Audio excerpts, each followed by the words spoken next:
મારું નામ દિવાકર છે. હું થોડા મહિના પહેલાં જ નોકરી માટે આ શહેરમાં આવ્યો હતો. આ શહેર મારા માટે નવું હોવાની સાથે સાથે ખૂબ જ વિચિત્ર પણ હતું. તે વિચિત્ર હતું કારણ કે અહીંનું વાતાવરણ ખૂબ જ ખુલ્લું હતું અને હું જ્યાં રહેતો હતો તે ગામમાં ખૂબ જ ઘૂંટણ જેવું વાતાવરણ હતું. હું 27 વર્ષનો હતો, પણ મારા લગ્ન હજુ થયા ન હતા. હું મારા પરિવારના સાથે ગામડામાં રહેતો હતો, પરંતુ અભ્યાસ પૂરો કર્યા પછી મેં શહેરમાં કામ કરવાનું નક્કી કર્યું હતું, કારણ કે શહેરમાં કામ કરવાની એક અલગ જ મજા છે. મેં અહીં ભાડા પર ફ્લેટ લીધો હતો. અહીં મારી નોકરીને થોડા મહિના જ પસાર થયા હતા. આટલી જલ્દી કંપની મને ફ્લેટ આપી શકે નહીં. હું સવારે ઓફિસે જતો અને સાંજે 4 વાગે ઘરે પાછો આવતો. અહીં મેં કેટલાક મિત્રો વાત કરવા માટે પણ બનાવ્યા હતા. મારો બીજો મિત્ર પણ હતો. તે મારી કોલોનીમાં મારી સાથે રહેતો હતો, પણ અમારા બંનેના ફ્લેટ અલગ અલગ હતા. તે પણ ગામમાંથી આવ્યો હતો મારી સાથે કામ કરવા માટે, પણ તેની પત્ની અને બાળકોને સાથે લઈ આવ્યો હતો. મારા માતા પિતાએ કહ્યું કે તેઓ પણ જલ્દી મારા લગ્ન કરાવવા માંગે છે, પણ હું અત્યારે લગ્ન કરવા માંગતો ન હતો. પહેલાં હું મારું પોતાનું કંઈક કમાવવા અને બનાવવા માંગતો હતો. હું જે કોલોનીમાં રહેતો હતો, અહીં મેં એક છોકરી જોઈ જે ખૂબ જ સુંદર હતી. કદાચ તે અહીં જ રહેતી હતી. તેને પહેલી નજરે જોઈને મારું દિલ તેના પર હારી બેઠો હતો. મને તે ખૂબ પસંદ આવી. તેનું નામ સૃષ્ટિ હતું. મને તેના વિશે હજુ કંઈ ખબર ન હતી, પરંતુ પછી મેં મારી કોલોનીમાં રહેતા મારા મિત્ર પાસેથી તેની પૂર્ણ માહિતી મેળવી. તે અહીં કોલોનીમાં તેની માતા સાથે એકલી રહેતી હતી અને મને અહીંના એક પાર્કમાં મળી હતી. આ શહેરમાં આવ્યા પછી મારી નોકરી ખૂબ સારી રીતે ચાલી રહી હતી અને હું મારા પગારમાંથી અડધા પૈસા ગામ મોકલતો હતો, જેના કારણે મારા પરિવારના સભ્યો પણ ખૂબ ખુશ હતા. મારી એક નાની બહેન હતી. હું મોટો હતો અને મારે પહેલાં લગ્ન કરવાના હતા. મારી પરિવાર તરફથી મને સંપૂર્ણ સ્વતંત્રતા આપવામાં આવી હતી કે હું મારી ઈચ્છા મુજબ લગ્ન કરી શકું છું. તેને કોઈ સમસ્યા નથી. તેથી મારે લગ્ન માટે કોઈની પરવાનગી લેવાની જરૂર ન હતી, કારણ કે મારા માતા પિતાએ મને પહેલેથી જ પરવાનગી આપી દીધી હતી. 1 મહિનાની ઓળખાણ અને પછી ધીમે ધીમે મિત્રતાએ અમારી વચ્ચે એક પાકો સંબંધ સ્થાપિત કર્યો. અમે બંને એકબીજાને સારી રીતે ઓળખતા હતા અને એકબીજાને પ્રેમ કરવા લાગ્યા હતા. મને ખબર ન હતી કે સૃષ્ટિ આટલી જલ્દી મારા પ્રેમમાં પડી જશે. અમે બંને લગ્ન કરવાનું નક્કી કર્યું હતું. હું સૃષ્ટિ સાથે જલ્દી લગ્ન કરવા માંગતો હતો, કારણ કે તે ખૂબ જ દુઃખી જીવન જીવતી હતી. તે તેની બીમાર માતા સાથે રહેતી અને એક શાળામાં ભણાવતી. હું તેનો સહારો બનવા માંગતો હતો, પરંતુ તે મદદ માટે પૂછતા ડરતી હતી. 1 વર્ષ પહેલાં તેના જીવનમાં ખતરનાક તોફાન આવ્યું હતું. હું હજુ કુંવારો હતો. મને એક સારા જીવનસાથીની જરૂર હતી, જે મને માત્ર સૃષ્ટિમાં જ દેખાઈ રહી હતી. પણ એ છોકરીના લગ્ન એક વખત થઈ ગયા હતા અને તેના પતિનું મૃત્યુ થયું હતું. તેના લગ્નના માત્ર 1 વર્ષ જ થયું હતું જ્યારે તેનો પતિ તેને છોડીને ચાલ્યો ગયો હતો અને તેના સાસરિયાઓએ તેને ઘરમાંથી કાઢી મૂકી હતી. પછી તે તેની બીમાર માતા સાથે રહેવા લાગી અને હવે તે કામ કરવા લાગી હતી અને તેની માતાની સારવાર પણ કરાવતી હતી. તેણે મને કહ્યું કે તેના પતિના મૃત્યુ પછી તેના સાસરિયાઓએ તેને ખૂબ જ હેરાન કરી હતી અને તેઓ ખૂબ જ લોભી લોકો હતા. આ કારણોસર સૃષ્ટિએ બીજા સાસરિયાઓ પણ આવા હોઈ શકે તેવા ડરથી ફરીથી લગ્ન કરવા માંગતી ન હતી. પરંતુ મારા પરિવારના સભ્યો આવા બિલકુલ ન હતા અને કોઈ પણ રીતે હું અહીં કામ કરતો હતો. તેથી લગ્ન પછી મારે મારી પત્ની સાથે અહીં રહેવાનું હતું. હું સૃષ્ટિના પ્રેમમાં ઊંડો પડી ગયો હતો, પરંતુ જ્યારથી હું તેને મળ્યો ત્યારથી તે ખૂબ જ પરેશાન હતી અને તે રડતી રહેતી અને મને તેની પરિસ્થિતિ જણાવતી હતી. પુરુષની નબળાઈ છે કે જો તે કોઈ સ્ત્રીને રડતી જુએ છે તો તે ચોક્કસપણે તેનું કારણ શોધવાનો પ્રયાસ કરે છે. પછી તે મદદ કરવા ભલે સક્ષમ હોય કે ન હોય તે ચોક્કસપણે જાણવા માંગે છે. સૃષ્ટિ ખૂબ જ સુંદર હતી. તેને કહ્યું કે આ દુનિયા બહુ ખરાબ છે. મારા પતિ આ દુનિયા છોડી ગયા. હવે હું સાવ એકલી છું. મારી માતા પણ બીમાર છે. તેમની દવાઓના ખર્ચને પહોંચી વળવા અને તેને ખવડાવવા મારે બહાર કામ કરવું પડે છે. અમે બંને એકબીજા સાથે લાંબા સમય સુધી વાતો કરતા હતા. અમે બંનેએ એકબીજાના મોબાઈલ નંબર પણ શેર કર્યા હતા. ક્યારેક અમે કોલ પર વાત કરતા તો ક્યારેક અમે મળતા. અમે એક જ કોલોનીમાં રહેતા હતા. અમારી પહેલી મુલાકાત પાર્કમાં થઈ હતી અને ત્યાં વાત કરતી વખતે મેં તેને કહ્યું હતું કે હું તને તારા ઘરે ડ્રોપ કરી દઈશ, પરંતુ તેણે કહ્યું કે એવું કંઈ નથી. મેં કહ્યું તું એકલી કેવી રીતે જઈશ? તો તેણે કહ્યું કે હું એકલી નથી. પછી અચાનક તેણે સીટી વગાડી અને સામેથી એક મોટો સોનેરી રંગનો કૂતરો તેની તરફ દોડતો આવ્યો. હું જાણતો હતો કે તે તેનો કૂતરો હતો. મેં કહ્યું કે આ કૂતરો તમારો છે? તો તેણે કહ્યું કે હા, આ મારો કૂતરો છે. તમને તે કેવો લાગ્યો? મેં કહ્યું હા, તે સારો છે, પરંતુ તે ખૂબ જ ખતરનાક લાગે છે. પછી તેણે મને કહ્યું કે હા, તે તેના માલિક સિવાય કોઈ પણ સાથે લડી શકે છે અને હુમલો પણ કરી શકે છે. પરંતુ ચિંતા કરશો નહીં, હેરી ખૂબ જ સારો કૂતરો છે. મેં કહ્યું તેનું નામ હેરી છે? પછી તેણે કહ્યું હા, તેનું નામ હેરી છે. આ મારા પતિનો કૂતરો હતો. તેણે તેને અમેરિકાથી ખરીદ્યો હતો અને તેને ખૂબ પ્રેમ કરતા હતા. તે હંમેશા હેરીને પોતાના બાળકની જેમ પ્રેમ કરતા હતા. એટલા માટે તે તેની સાથે બિલકુલ માણસ જેવું વર્તન કરતો અને તેને સારી રીતે ઓળખતો હતો. લગ્ન પહેલાં મને જાનવરોથી બહુ ડર લાગતો હતો, પરંતુ જ્યારે હું તેના જીવનમાં આવી ત્યારે હું મારા પતિ સાથે તેના પ્રેમમાં પણ પડી ગઈ, કારણ કે આ બહુ સારો છે. સમજો કે આ મારા પતિની છેલ્લી નિશાની છે. તેથી હું તેને મારા સાસરિયાના ઘરેથી અહીં લાવી છું. તે તેના માલિકની જેમ મારી ખૂબ કાળજી લે છે. ક્યારેય કોઈ અજાણ્યા વ્યક્તિને મારી નજીક આવવા દેતો નથી.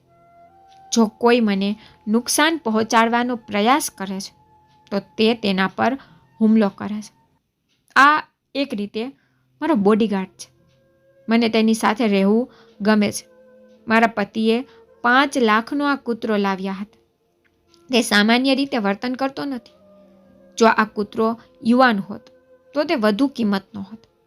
જ્યારે મેં આ કૂતરા પર હાથ ફેરવવાની કોશિશ કરી તો સૃષ્ટિએ કહ્યું કે હજુ નહીં, તમારી હજુ તેની સાથે મિત્રતા થઈ નથી. તે આ દિવસોમાં ઘણો પરેશાન છે અને ઉદાસી અનુભવવા લાગ્યો છે. તેના માલિકના ગયા પછી તે આરામથી ગુસ્સે થઈ ગયો છે. તેથી જ હું તેને ઘરની બહાર ફરવા લઈ જાઉં છું, જેથી તેનું હૃદય ખીલે. મને સૃષ્ટિની વાત બહુ વિચિત્ર લાગી. કદાચ તે વધુ લાગણીશીલ છોકરી હતી. હાલમાં થોડા સમય પછી બંને ત્યાંથી ચાલ્યા ગયા હતા, પણ હું આખો દિવસ એ જ વિચારતો રહ્યો. પછી આ રીતે ઘણી વખત અમારી મુલાકાત થઈ જતી. તે મને પ્રેમ કરવા લાગી.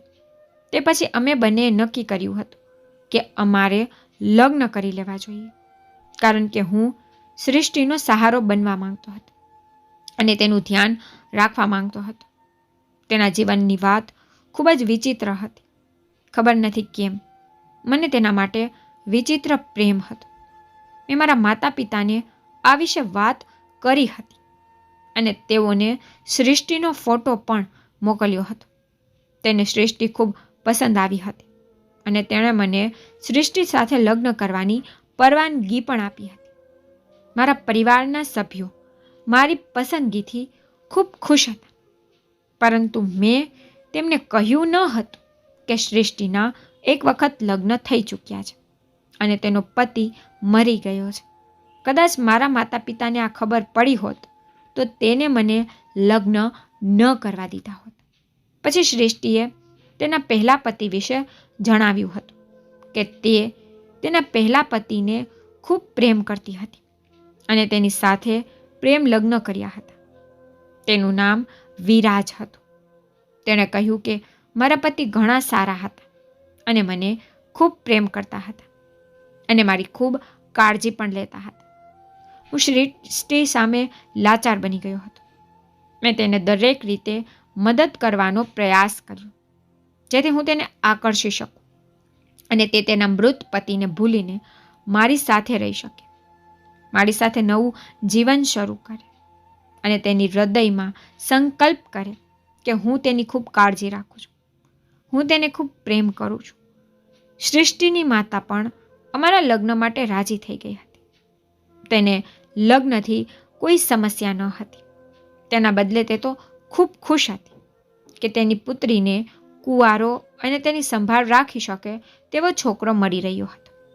સૃષ્ટિ અને હું અમે બંને ધીમે ધીમે ખૂબ નજીક આવી રહ્યા હતા. તે કહેતી હતી કે મેં ક્યારેય વિચાર્યું પણ ન હતું કે મારા પતિના ગયા પછી હું ફરીથી ખુશ થઈશ, પણ તમારી સાથે મને ખૂબ સારું લાગે છે. અમે બંને નક્કી કર્યું હતું કે આવતા અઠવાડિયે અમે લગ્ન કરીશું. મેં મારા માતા પિતાને મારા લગ્ન વિશે જણાવ્યું અને કહ્યું તમે બધા પણ શહેરમાં આવો. પણ મારા માતા પિતાનો આગ્રહ હતો કે હું મારી પત્નીને લઈને ગામડે જઈને લગ્ન કરું. હું તેમનો એકમાત્ર દીકરો હતો અને તેઓ મારા લગ્ન પર તેમની તમામ ઈચ્છાઓ પૂર્ણ કરવા માંગતા હતા. જ્યારે મેં સૃષ્ટિને આ વિશે કહ્યું ત્યારે તેણે સ્પષ્ટપણે તેનો ઇનકાર કર્યો. તેને કહ્યું, દિવાકર, તમે જાણો છો કે મારા પતિ એક મોટા વેપારી હતા અને તેઓ શહેરમાં જ રહેતા હતા અને હું ક્યારેય ગામડામાં ગઈ નથી. મેં મારું આખું જીવન શહેરમાં રહીને વિતાવ્યું છે. હું ક્યારેય ગામડે જઈ શકતી નથી. મેં તેને સમજાવ્યું કે હું મારા માતા પિતાની ખુશી માટે ત્યાં લગ્ન કરવા માંગુ છું જેથી તેમની ઈચ્છા પૂરી થઈ શકે. બસ લગ્ન કરી અમે અહીં પાછા આવીશું. સૃષ્ટિએ કહ્યું કે 1 અઠવાડિયામાં મારા માટે અહીં ઘણું બદલાઈ જશે. તેણે મને ગામમાં જવાની સ્પષ્ટ ના પાડી દીધી અને કહ્યું કે લગ્ન અહીં જ થશે. જ્યારે મેં મારા માતા પિતાને આ વિશે જણાવ્યું તો તેઓ પણ સંમત ન થયા. તેથી મેં સૃષ્ટિની સલાહ સ્વીકારી અને શહેરમાં જ કોર્ટ મેરેજ કરી લીધા. મારા માતા પિતાને પણ આ કારણે ગુસ્સો આવ્યો અને તેઓ ગુસ્સે કેમ ન થાય, કારણ કે તેમનો એકમાત્ર પુત્ર હોવાને કારણે મેં તેમના બધા સપના તોડી નાખ્યા. પછી મારી નાની બહેન પણ હતી જે મારા લગ્ન કરવા માટે ખૂબ જ ઉત્સુક હતી. એ પણ રડતી રહી ગઈ. મેં મારા પરિવાર સાથે સારું કર્યું ન હતું. હું ખૂબ જ શરમ અનુભવી રહ્યો હતો. ઘણા દિવસોથી મારા ઘરેથી કોઈ ફોન આવ્યો ન હતો. આ રીતે સૃષ્ટિ મારા જીવનમાં આવી અને તેણે તેનો સામાન પણ મારા ફ્લેટમાં શિફ્ટ કર્યો. સૃષ્ટિની માતા તેના મોટા પુત્રના ઘરે રહેવા ચાલી ગઈ હતી. લગ્ન પછીનું અમારું જીવન ખૂબ જ સારી રીતે ચાલી રહ્યું હતું. સૃષ્ટિએ કહ્યું કે મેં ક્યારેય વિચાર્યું પણ ન હતું કે મને ફરીથી જીવનસાથી મળશે. મારા કદાચ ખૂબ જ સારા નસીબ છે. તે હેરીને પણ પોતાની સાથે લાવી હતી અને તે પણ હવે મારા ઘરે રહેતો હતો જ્યારે હું આ બધાની વિરુદ્ધ હતો.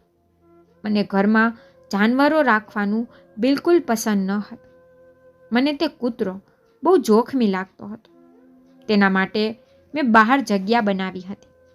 તે મારી સાથે થોડો કમ્ફર્ટેબલ થઈ ગયો હતો, પણ જે રીતે તે સૃષ્ટિ સાથે રહેતો હતો તે રીતે નહીં. સૃષ્ટિએ કહ્યું કે જ્યારથી તેનો પહેલો પતિ આ દુનિયા છોડી ગયો છે ત્યારથી તે ખૂબ જ દુઃખી થઈ ગયો છે અને તે તેને ખૂબ જ યાદ કરે છે કારણ કે તે તેના માલિક હતા. મેં કહ્યું હતું કે હા, પ્રાણીઓમાં પણ લાગણી હોય છે અને કેટલાક પ્રાણીઓમાં એવા હોય છે જે માનવ જેવી જ લાગણી ધરાવે છે.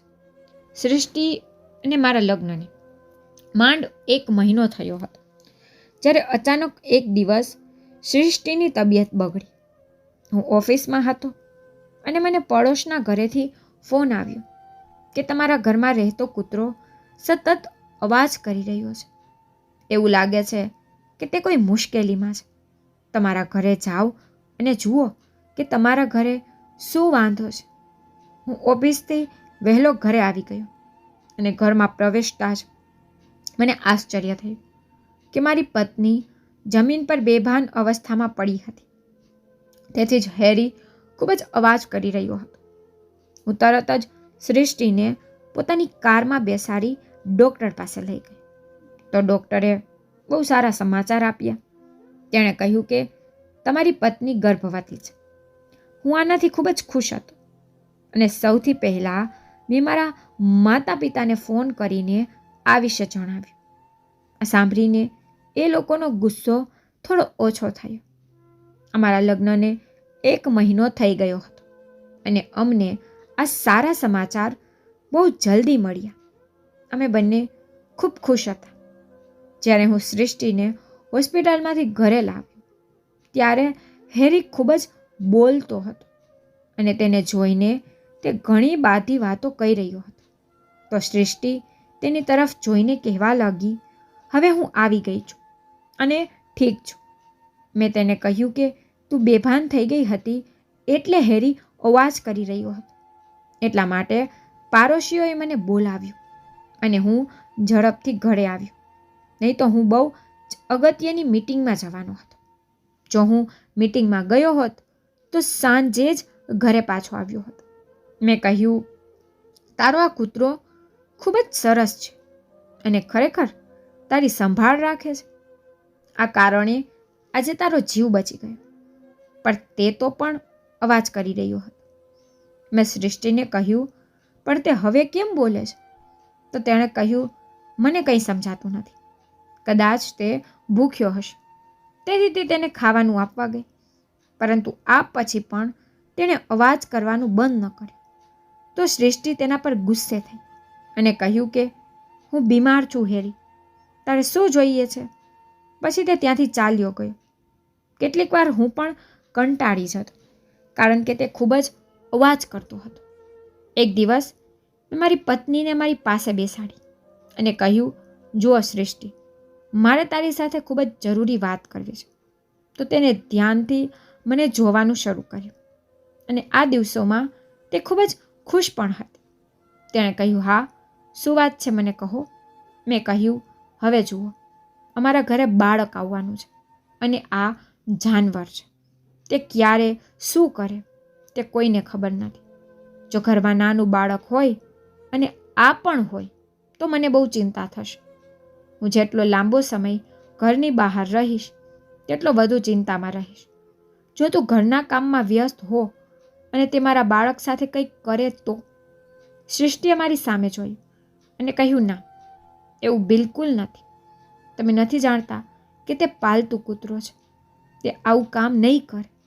સૃષ્ટિએ જણાવ્યું કે અમારા ઘરે કેટલાક મહેમાનો રહેવા આવ્યા હતા.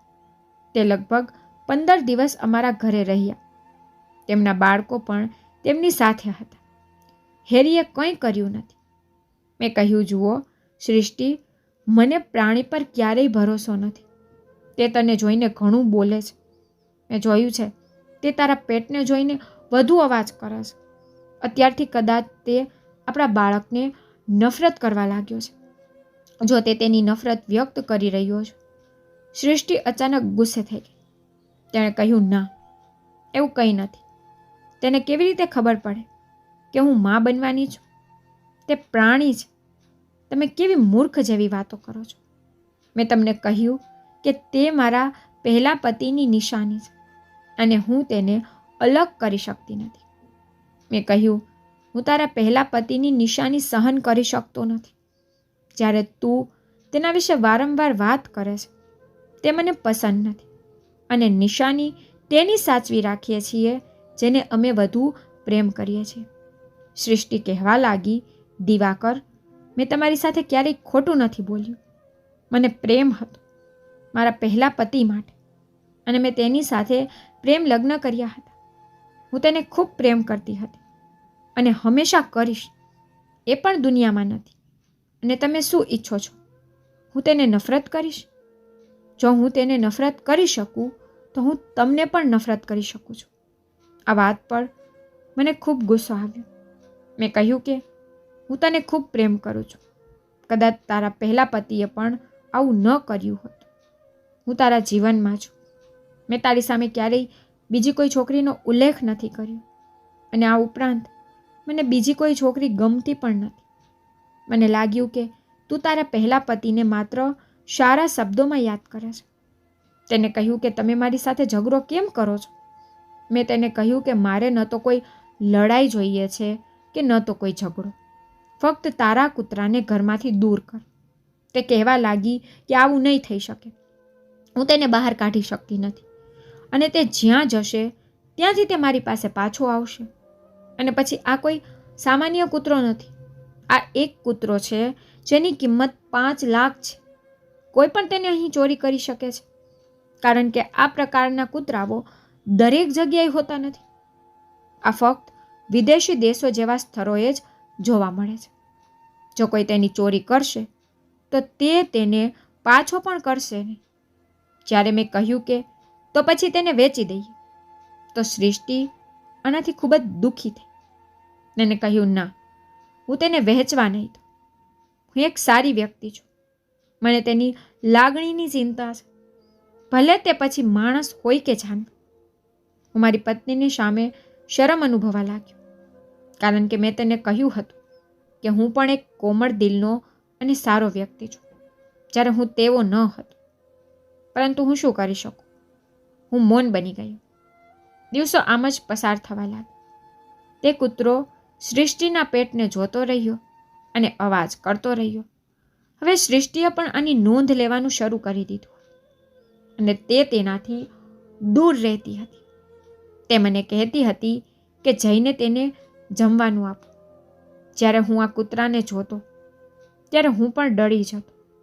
એવું લાગતું હતું કે તે મને મારા પર કૂદી પડશે અને મારા પર હુમલો કરશે.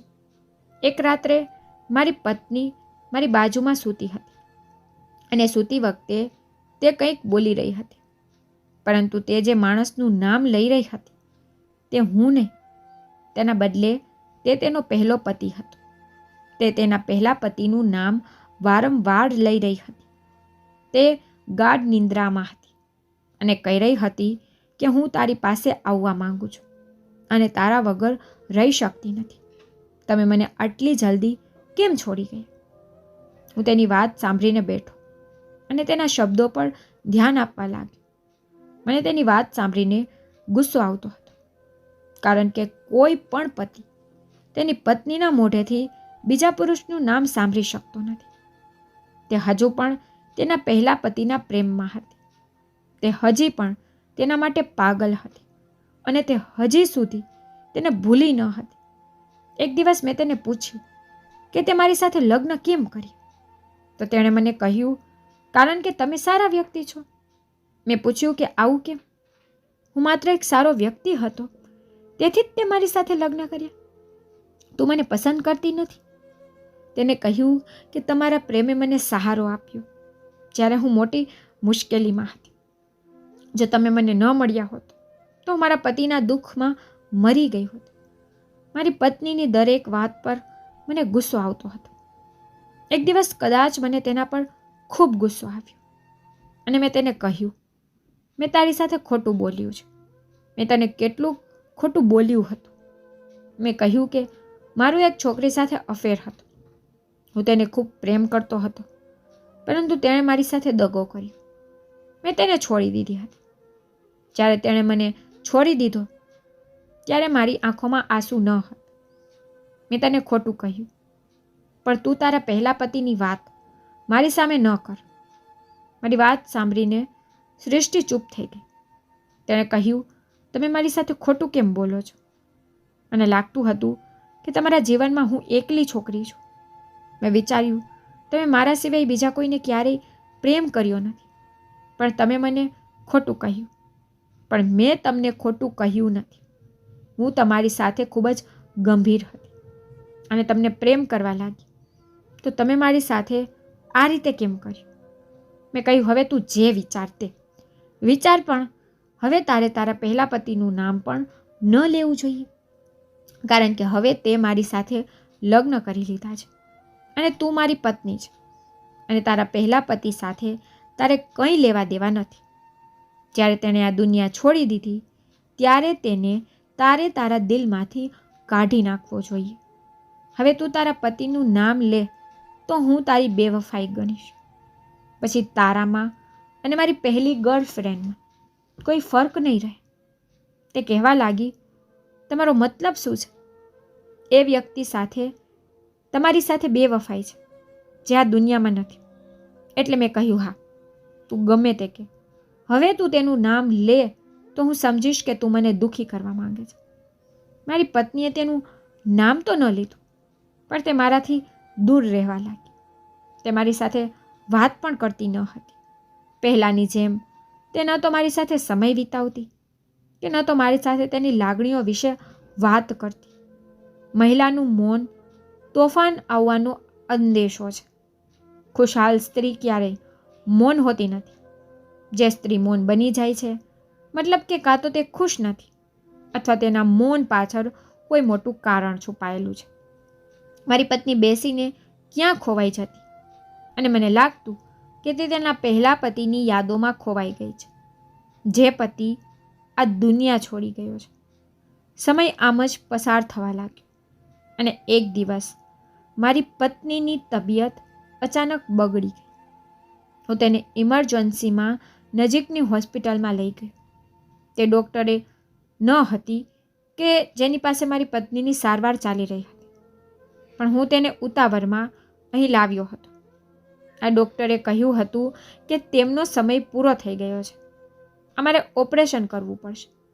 મેં કહ્યું, આ બાળક વહેલું જન્મતું નથી?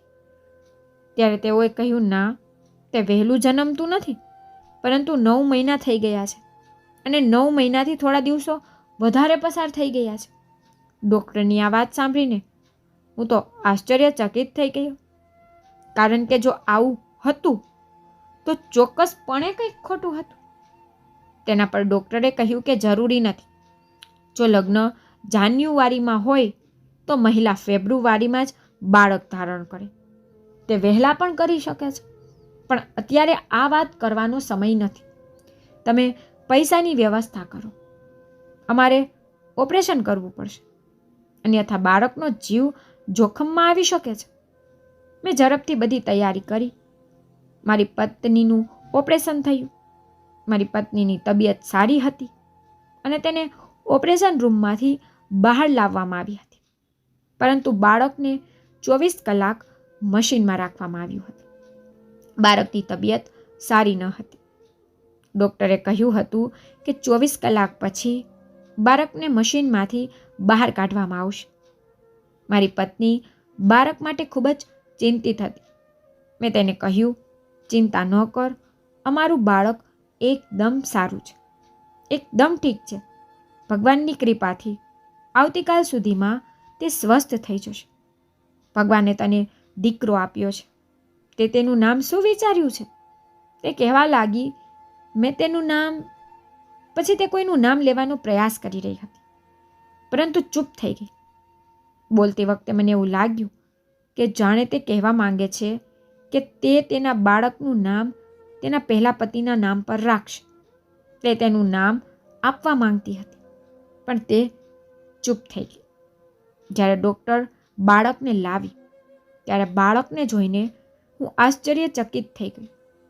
બાળકનો રંગ ખૂબ જ કાળો હતો, જ્યારે મારી પત્ની પણ સંપૂર્ણ ગોરી હતી અને હું પણ ખૂબ જ સુંદર હતો. પછી આ બાળક કાળું કેવી રીતે થયું? ડૉક્ટરે કહ્યું કે બાળકો તો ઘણા રંગ બદલે છે, તમે તો પહેલેથી જ ચિંતિત છો. જ્યારે અમે બાળક સાથે ઘરમાં પ્રવેશ્યા ત્યારે હેરી અમારી તરફ દોડતો આવ્યો અને અવાજ કરવા લાગ્યો. મેં સૃષ્ટિને પૂછ્યું કે તે શું કરી રહ્યો છે? તેને બાળકથી દૂર રાખ, જેથી બાળકને કોઈ નુકસાન ન થાય. મને ચિંતા થવા લાગી. પણ સૃષ્ટિ આ સાંભળીને હસવા લાગી અને કહ્યું કે તે ખુશ થઈ રહ્યો છે. આજે ઘણા દિવસો પછી આ રીતે મેં તેને ખુશ જોયો છે. જ્યારે પણ મારા પતિ ઘરમાં પ્રવેશતા ત્યારે તે આ રીતે કૂદી પડતો. આજે આ બાળકને જોઈને તે આ રીતે જ કૂદી પડ્યો અને તે અવાજ કરવા લાગ્યો. આજે તે ખૂબ ખુશ છે. આ સાંભળીને સૃષ્ટિ પણ હસવા લાગી. જ્યારે તેઓ આવું બોલ્યા તો હું તેની સામે જોવા લાગ્યો, પણ ખબર નથી કેમ મને બાળક સાથે કોઈ લગાવ ન હતો. પણ ક્યારેક એવું બને છે કે પુરુષોને ખૂબ નાના બાળકો માટે બહુ પ્રેમ નથી હોતો અને તેઓ થોડા મોટા થાય છે, થોડું બોલવાનું શરૂ કરે છે, તોફાન કરવાનું શરૂ કરે છે, રમવાનું શરૂ કરે છે, ત્યારે જ તમે તેમના પ્રત્યેના તમારા પ્રેમ વિશે વાત કરવાનું શરૂ કરો છો. પણ મને તો આ બાળક સાથે કોઈ લગાવ અને ન તો કોઈ પિતાની લાગણી આવતી. કહેવા માટે આ મારું પહેલું બાળક, તે મારા અને સૃષ્ટિના પ્રેમનું પ્રતીક હતું. પણ મારી પત્ની બહુ ખુશ હતી. તેને હજુ સુધી આ બાળકનું નામ રાખ્યું ન હતું. મેં તેને વારંવાર કહ્યું, તેનું નામ રાખ. અમે તેનું નામ સોનું રાખીએ છીએ. મને આ નામ ખૂબ ગમે છે, કારણ કે ગામમાં મારા પિતા બાળપણમાં મને સોનું કહેતા હતા. પણ તે આ વાત પર ચૂપ થઈ ગઈ. એક દિવસ બાળકની તબિયત અચાનક બગડી અને મારી પત્નીનું ઓપરેશન થયું. તેથી વારંવાર ઘરની બહાર જઈ શકતી ન હતી. મેં કહ્યું, ચિંતા કરીશ નહીં, હું તેને ડૉક્ટર પાસે લઈ જાઉં છું. તો ડૉક્ટર અહીં નજીકમાં જ છે. તેણે કહ્યું, જાઓ અને હેરીને તમારી સાથે લઈ જાઓ. મેં કહ્યું, શા માટે હું તેને સાથે લઈ જાઉં? હેરીની સંભાળ રાખું કે પછી આ બાળકને જોઉં? ત્યારે તો હું બાળકને ડૉક્ટર પાસે લઈ ગયો હતો. ડૉક્ટરે કહ્યું હતું કે કોઈ સમસ્યા નથી. નાના બાળકો ક્યારેક બીમાર પડે છે. પણ હું ડૉક્ટર દ્વારા DNA ટેસ્ટ કરાવવા માંગતો હતો. જ્યારે મેં ડૉક્ટરને આ વિશે કહ્યું, ત્યારે મેં જે કહ્યું તે સાંભળીને તેઓ આશ્ચર્યચકિત થઈ ગયા. પરંતુ ડૉક્ટર મને ઓળખતા હતા, તેથી તેમણે મારી વિનંતી સ્વીકારી. તેણે કહ્યું, ઠીક છે, ચાલો DNA ટેસ્ટ કરીએ. માત્ર એક નાનો ટેસ્ટ હશે, પણ રિપોર્ટ તમને 2 દિવસ પછી આપવામાં આવશે. મેં તેમને કહ્યું, ઠીક છે. પણ જ્યારથી આ બાળક આવ્યું હતું, સૃષ્ટિ મારી તરફ જોતી પણ ન હતી. તે પોતાના વિચારોમાં ખોવાયેલી રહેતી.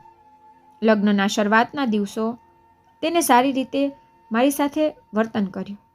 જ્યારે તે મને ગળે લગાડતી ત્યારે તે તેની આંખો બંધ કરતી હતી. મને એવું લાગ્યું કે કદાચ મને ગળે લગાવીને તેને લાગ્યું કે હું તેનો પહેલો પતિ છું. પણ મારું નસીબ આટલું ખરાબ કેવી રીતે થઈ ગયું તે હું સમજી શક્યો નહીં. આ છોકરીના કારણે મેં મારા માતા પિતાની ઈચ્છા પણ બરબાદ કરી દીધી હતી. તેને જે કહ્યું તે મેં કર્યું, પણ તે કોઈ બીજાના વિચારોમાં ખોવાયેલી રહેતી. હવે હું હંમેશા આ બાળકને શંકાની નજરે જોતો હતો કે કંઈક ગડબડ છે. અને મને આશ્ચર્ય થતું કે જ્યારથી આ બાળકનો જન્મ થવાનો હતો ત્યારથી હેરી મારી પત્ની તરફ જોઈને વિચિત્ર અવાજ કરવાનું શરૂ કર્યું હતું. પરંતુ મારી પત્ની, પુત્ર અને હેરીને સાથે રમતા જોઈને મને એવું લાગ્યું કે જાણે હું કોઈના માટે કંઈ છું જ નહીં. મારી પત્ની હંમેશા તેના પુત્ર સાથે વ્યસ્ત રહેતી. 2 દિવસ પછી ડૉક્ટરે મને ફોન કર્યો અને કહ્યું કે તમારો DNA રિપોર્ટ આવી ગયો છે. તમે આવો અને લઈ જાઓ. હું ખૂબ જ પરેશાન હતો અને જવા માંગતો પણ હતો. મેં વિચાર્યું કે રિપોર્ટ લેવા ન જવું જોઈએ. મારે મારી પત્ની પર શંકા ન કરવી જોઈતી હતી. પણ પછી હું ચાલ્યો ગયો. જ્યારે ડૉક્ટરે મને રિપોર્ટ આપ્યો ત્યારે હું ચોંકી ગયો અને હું સમજી ગયો કે હેરી મારી પત્નીના પેટ તરફ જોઈને આટલો અવાજ કેમ કરી રહ્યો હતો અને હવે આ બાળકના આગમનથી તે આટલો ખુશ કેમ હતો. કારણ કે આ બાળકનો પિતા હું નહીં, પણ મારી પત્નીનો પહેલો પતિ હતો. જ્યારે તેને આ દુનિયા છોડી ત્યારે મારી પત્ની માં બનવાની હતી. સૃષ્ટિ જ્યારે મને મળી ત્યારે તેના પતિનું 1 મહિના પહેલાં જ અવસાન થયું હતું અને તેને મારી સાથે ખોટું બોલ્યું કે તેના પતિના મૃત્યુને 1 વર્ષ થયું હતું. થોડા સમય પછી મેં મારી પત્ની સાથે લગ્ન કર્યા. કદાચ મારી પત્નીને પણ આ વાતની ખબર ન હતી, પણ હેરી વારંવાર મારી પત્નીના પેટ તરફ જોઈ અવાજ કરતો હતો. કદાચ તે જાણતો હતો કે મારી પત્નીને બાળક થવાનું છે અને તે બાળક માલિકનું બાળક છે. અને મારી પત્નીએ કહ્યું કે તે એવી રીતે આનંદ અનુભવી રહ્યો છે જાણે તેનો માલિક ઘરમાં આવ્યો હોય, કારણ કે તે મારી પત્નીના પહેલા પતિનું સંતાન હતું. તેથી જ મારી પત્નીએ આજ સુધી આ બાળકનું નામ પણ રાખ્યું ન હતું. આજે જ્યારે હું ઘરે પાછા આવ્યો ત્યારે મેં શાંતિથી મારી વસ્તુ પેક કરવાનું શરૂ કર્યું. તે મને કહેવા લાગી, શું વાત છે? શું કરો છો? ક્યાં જાઓ છો? મેં કહ્યું, હા, હું જાઉં છું અને કાયમ માટે જાઉં છું. એટલે તેણે કહ્યું, શું વાત છે?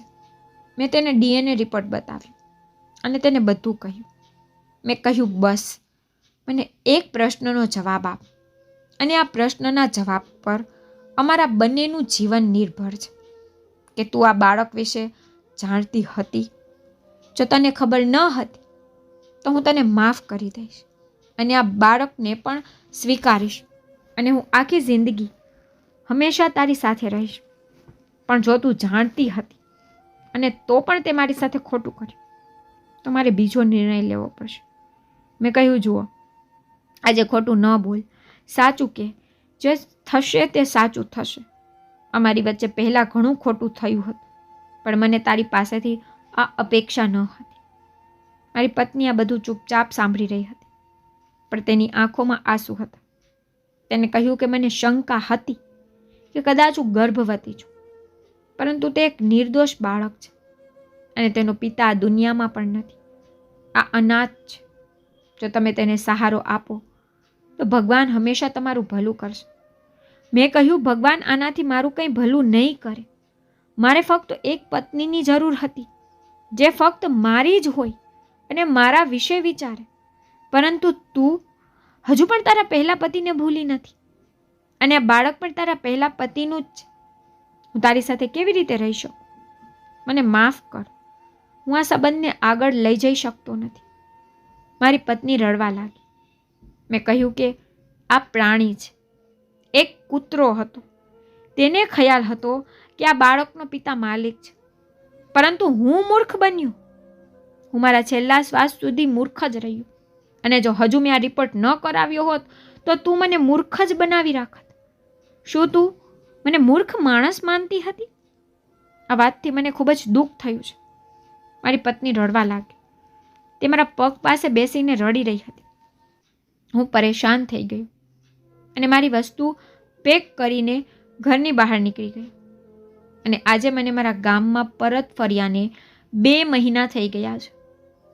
હવે હું ફરીથી શહેરમાં જવા માંગતો નથી, કારણ કે હું જાણું છું કે જો હું ત્યાં જઈશ તો હું મારી પત્નીને યાદ કરીશ.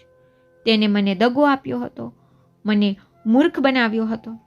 હું મારા માતા પિતા પાસે આવ્યો અને તેમની પાસે માફી માંગી.